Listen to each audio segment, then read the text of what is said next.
ඔයාලට කොහොමද? ඔයාලා හැමෝම හොඳින් නැති කියලා හිතනවා. මගේ YouTube channel එකට ඔයාලා ආදරයෙන් පිළිගන්නවා. ඉතින් ඔන්න වෙනදා වගේම මම ඔයාලට අයත් අලුතින් වීඩියෝ එකක් අරගෙන ආවා.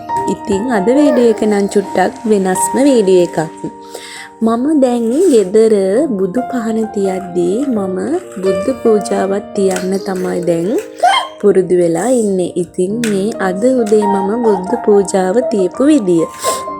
ඉතින් මමත් ඔයාලගෙන් ඉල්ලනවා අපිට තියෙන්නේ පුංචි දෙයක් වුණාට ඒ පුංචි දෙයෙන් හරි ලොකු පිනක් සිද්ධ වෙන වැඩක් කරන්න කියලා. ඉතින් මම එළවලු ගන්න ගියා. ඉතින් සතියට හරියන්න එළවලු ගේන්න තමයි ඉතින් මම ගියේ. ගියපු වීඩියෝ එක නම් මම වීඩියෝ කරගත්තේ නෑ. අද මම ඔයාලට කියලා දෙන්නේ කුස්සියේ වැඩි වෙලාවක් ඉන්න නැතුව ඉක්මනින් උයලා ඉවර කරන්න පුළුවන් ක්‍රම ටිකක් ගැන. ඉතින් ඒ ක්‍රම ටික මම ඉස්සෙල්ලා එක දවසක සතියට හරියන්න ඕනේ විදියට මම බඩු ටික හදා ගන්නවා.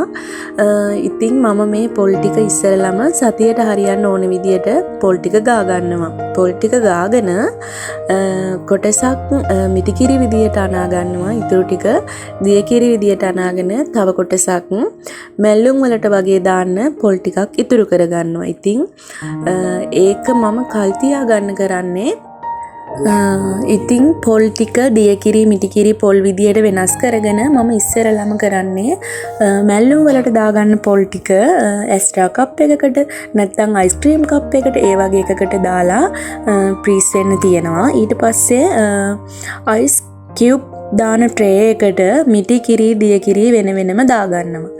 ඉතින් ඒකත් ප්‍රීස් වෙන්න තියලා ඒ විදියට මම පොල් කිරි සතියක පොල් කිරි සතියක පොල් යන දේ මම එක දවසින් ඇත්තට මේ වැඩේ ඉවර කරගන්න මට ඒක හරිම ලේසි. කපන කරන ටික කරලා කිරි දාන මාළුවට කිරි දා ගන්නත් මැල්ලුම හදන එකට පොල් ටික දා ගන්නත් ඒක හරිම ලේසි. ඇත්තටම මට බබත් එක්ක කුස්සියේ වැඩ එතකොට මට ඒ ක්‍රමේ නිසා ඇත්තටම මට ඒ වැඩේ නිසා හරිම ලේසි. ඒ වගේම තමයි ගොඩක් දුරට මම නම් ඇත්තටම පොල් ගන්න හරිම කම්මැලි. ඉතින් පොල් ගන්න කම්මැලි කෙනෙක්ට මේ වැඩේ ගොඩක් හොඳ වැඩක් කරලා බලන්න. ඉතින් ওই විදියට තමයි මම පොල් සම්බන්ධව තියෙන වැඩේ සතියක වැඩේ මං ඉවර කරගන්නේ. ඉතින් පොල් ප්‍රීස් වෙන්න දාලානේ තියෙන්නේ. ඉතින් මැල්ලුමකට වගේ දාන්න ඕන නම් මැල්ලුම කපන්න හදද්දී ඔයාට මැල්ලුමට අවශ්‍ය ප්‍රමාණයට පොල් ටික අරගෙන එළියෙන් තියලා තියන්න. ඉතින් මැල්ලුම කපලා බේරෙද්දී ඒක හරියටම තියෙන තත්ත්වෙටම පත් වෙලා තියෙනවා. ඉතින් ඒක ඒ විදියට කරගත්තට පස්සේ තව කිරි කියුබ් කැට තියනවනේ. ඒ කියුබ් කැට ඔයා කිරි දාන මාළුවට මම නම් බොහෝ දුරට උණු වතුර දාලා මේවා කරන්නේ නැහැ. මම ওই විදියට බබාගේ කෑමක තමයි දැන් ඔය හදන එක මම ඔයාලට වීඩියෝ කරලා තියෙනවා. ওই විදියට මේ කියුබ් කැට දෙක දාලා මේම වෙද්දි රත් වෙද්දි ඒක නිකම්ම දිය වෙනවා. ඉතින් ওই විදියට තමයි මම මේක පාවිච්චි කරන්නේ. ඉතින් ඔයාලට පුළුවන් ගොඩාක් කිරි ඕනේ කියලා හිතනවා නම් කිරි කියුබ් කැට දෙක තුනක් අරගෙන උණු වතුරට දාලා ඒක දිය වෙනකන් තියලා ඒ විදියට ගන්නත් පුළුවන්. ඉතින් මම නන්නේ මගේ ওই විදියටම දාලා මම හදා ගන්නවා. ওই විදිය තමයි මගේ පොල් වැඩේ වෙන්නේ.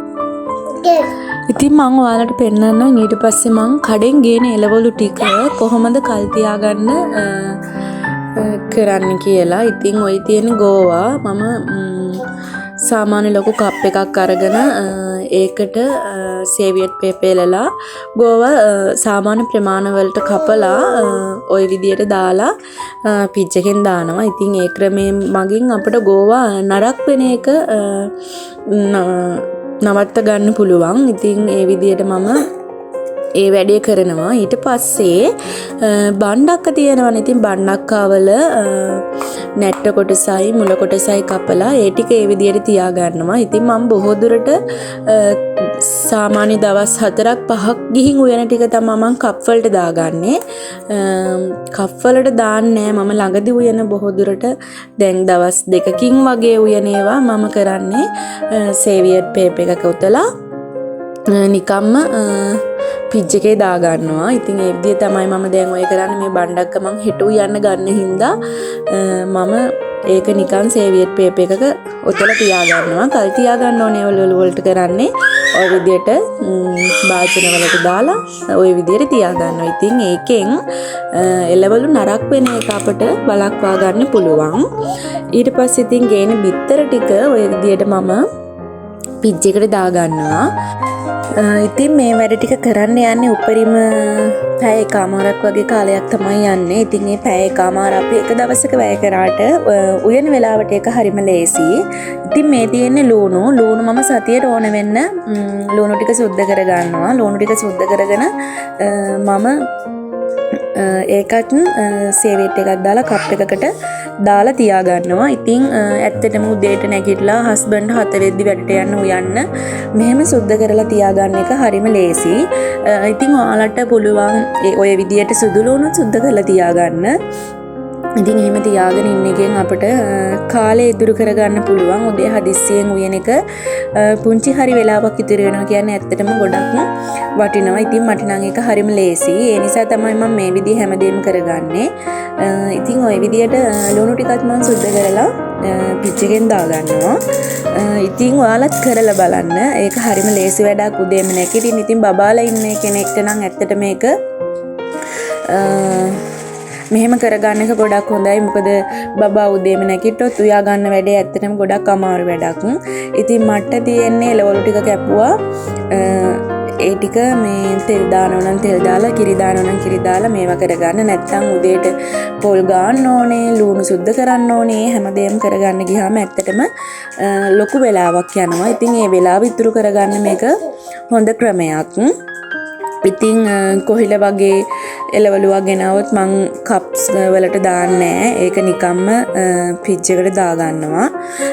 ඒ වගේම තමයි ඉතින් මම ළඟ ගොඩාක් කප්ස් නෑ. ඉතින් ඒ හින්දා මම ගොඩක් දුරට තියෙන කප් වලට දාලා ඉතුරු ටික ওই විදියට සේවියට් එකකට උතලා දාගන්නවා.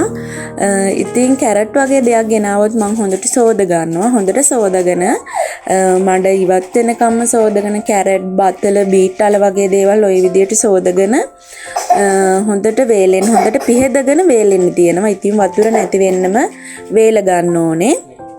ඉතින් එහෙම වේල ගත්තට පස්සේ එතකොට මට අර කැරට් සෝදින්න දෙයක් නැහැ. පොද සුද්ධ කරා උයන්න ගන්න තමයි තියෙන්නේ. මොකද මම හොඳට හොදලා වේලලා තමයි තියාගන්නේ.